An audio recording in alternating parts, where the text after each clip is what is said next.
Any entrepreneurial endeavor, unless you're a really smart businessman, is just insanity. It's like, kind of trying to invent a widget. You make something, you need to throw it against the wall. In my business, it's all about developing things.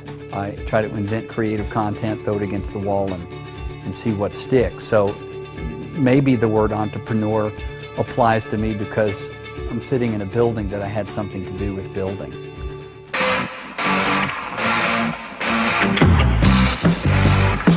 So I wanted to be an actor when I moved to New York City, not a television host. I wanted to be on Broadway.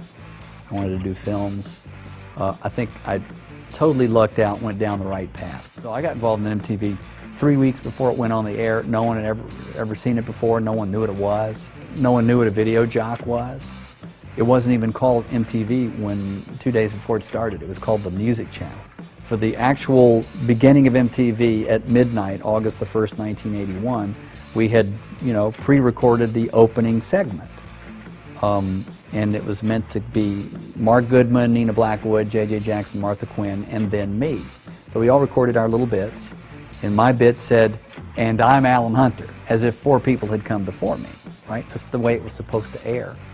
Well, when the rocket blasted off, there's an actual facility out on Long Island that loaded all the tapes into the machine that played the music videos, and then the video jock segments, and then music videos and commercials. They were literally loading tapes in. They loaded them in the wrong order. So by just total luck, I became the very first VJ on MTV.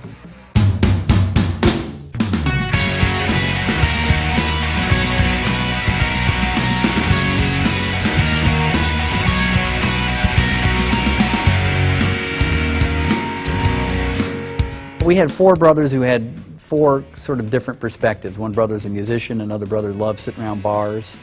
2 of us, are in the film and television production business, so we all tried to figure out how to put all of that under one roof and see if it could work. So 30,000 square feet, and 10 years later, it's called Workplay, and we got our little names on the map.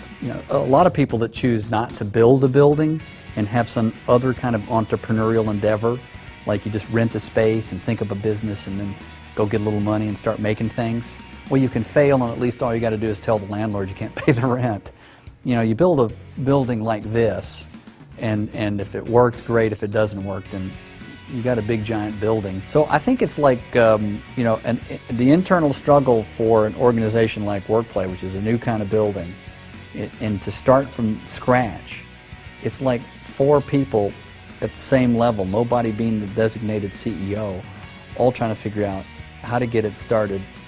It's like leaping out of the helicopter in the middle of the battle, and you've got no captain.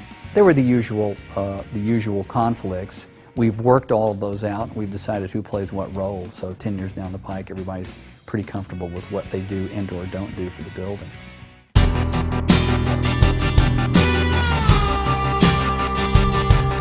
I think it's important for an entrepreneur to try to connect themselves to whatever community they're involved in. In various years, we've housed the Sidewalk Film Festival, something that I started, 11 or 12 years ago. To have a building like Workplay and to be able to occasionally donate it to the cause, that's been very gratifying, and I think absolutely important for an entrepreneur to be also philanthropic and charitable. Our business, it's a little easier to do that around here because I'm not a corporation and I'm not, we're a different kind of business here, so we can be different.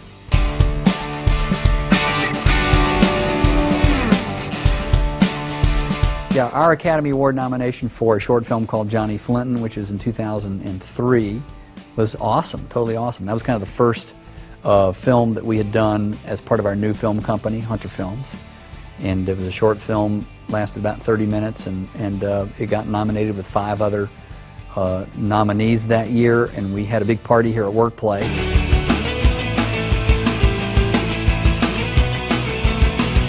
The most important lesson I've learned is probably a cliche. Everybody else learns the same thing, and it's always after the fact, which is you got to go into it with your eyes wide open. When you got a great gig, you're not necessarily looking for another job to take you away from that one, but figure out how you can capitalize on that gig in that moment.